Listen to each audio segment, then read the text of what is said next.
आज भगवान तुम्हारी तरफ जा रहे हैं और तुम नगर से बाहर जा रहे हो, जाओ, खत्म, संबंध खत्म। पहले के लोग महीनों पहले से निर्णय करते थे, इस दिन मैं कहीं नहीं जाऊंगा क्योंकि इस दिन हमारे नगर का विमान महोत्सव, कभी नहीं छोड़ना। बोले 100, मैंने अर्थी का कह दिया ना, कोई मर गया तो कहना साहब कल अर्थी उठा लेंगे, शाम को उठा लेंगे, लेकिन मेरा विमान जी, भगवान जी मंदिर से बाहर निकले हैं मेरे नगर में, मैं उस दिन नगर में रहूंगा। और उस दिन तुम नगर में मौजूद रहे, जाओ, पूरी साल भगवान तुम्हारे साथ रहेगा, क्योंकि तुमने भगवान के लिए, ये निमित्त है। पिछले दिन तो जाते ही भगवान तो बैठे ही, लेकिन कब तुम बाहर गए? जिस दिन भगवान तुम्हारे नगर में गए उस दिन बाहर गए, वो बाहर नहीं जाना। उस दिन अपना टाइम हमेशा के लिए खत्म कर देना कि नहीं, जिस दिन भगवान जाएंगे उस दिन तो मैं बाहर नहीं जा सकता, क्योंकि मेरे भगवान में उस समय की एनर्जी वरदान की एनर्जी होती है। उस समय सारी ताकत तुम्हें कुछ देने के लिए आती है कि मैं इस नगर के लिए कुछ करूं। व्यापक हो जाती है वो मूर्ति, पूरे नगर की हो जाती है मूर्ति, और नगर के लिए सारी दृष्टि बसा लेती है। इन सब के बहुत बड़े बड़े रीजन हैं। ये मात्र रूढ़ियां नहीं है विमान महोत्सव, ये मात्र रूढ़ियां नहीं है गजरत में मूर्ति बैठाल करके घुमाना, 7 फेरी लगाना, ये कोई रूढ़ियां नहीं है। 7 फेरे लगा लिए, बहुत बड़ा लॉजिक है। उन भगवान को इतने बड़ा व्यापक रूप दे दिया जाता है कि आज भगवान का वह मंगल होगा जो रथ पर बैठ के भगवान का दर्शन करेगा, उसकी इज्जत भी उसी रथ के समान बैठ जिंदगी की। इसलिए व्यापक तीर्थ, आज जिसकी बात मैं कह रहा था, मुंगावली, आज मंदिर थे मुंगावली में, बहुत थे, काफी थे, बहुत थे, काफी थे, और एक आध दो और बना लेते यदि दूर मूर पड़ रहे हो, थोड़ा बस गए हो तो। फिर ये इतना बड़ा तीर्थ क्यों, इतनी बड़ी मूर्ति क्यों, क्या जरूरत थी इतनी बड़ी मूर्ति की? क्या जरूरत थी इतने बड़े पाषाण की मंदिर की? क्या जरूरत थी इतने धन खर्च करने की?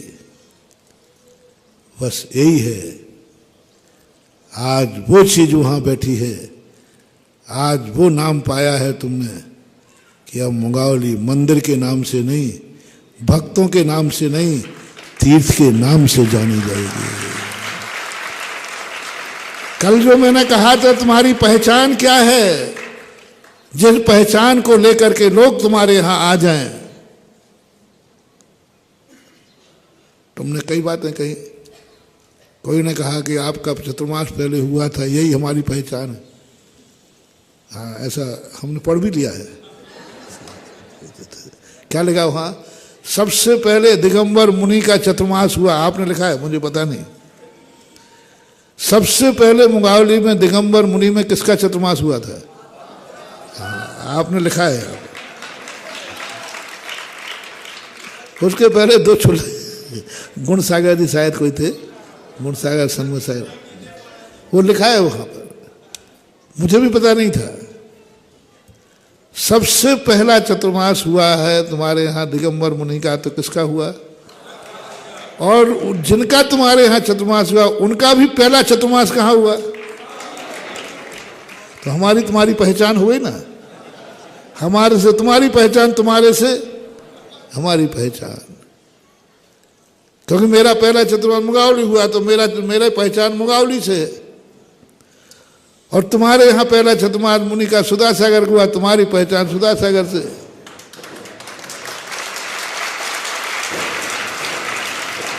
लेकिन ये पहचाने तुम्हारा तीर्थ नहीं बना पाई। कोई ने इस मान के नहीं आया, बोले क्यों आए हो साहब यहाँ? साहब मेरी तीर्थ यात्रा में आया हूँ, यहाँ इसलिए आया हूँ क्योंकि यहाँ सुधा सागर का पहला चतुर्मास हुआ था।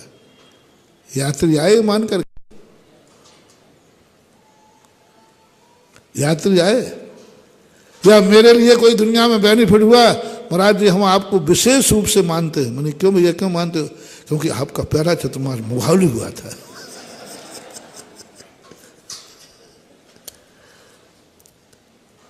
हमारे यहां से फिर एक आवाज आई, बहुत सारे मुनि महाराज हुए हैं।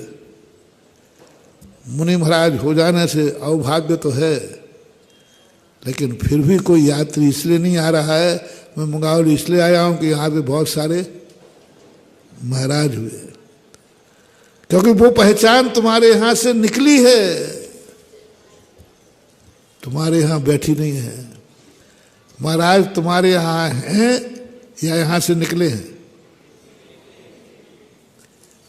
लेकिन वो जो कल चर्चा मैंने की थी, उसका श्री गणेश आज हुआ है। इसके लिए किया था मैंने शिलान्यास, इसके लिए ये इतनी बड़ी मूर्ति आई, इतना बड़ा पाषाण, और इसी के लिए मैं इस बार आया हूं।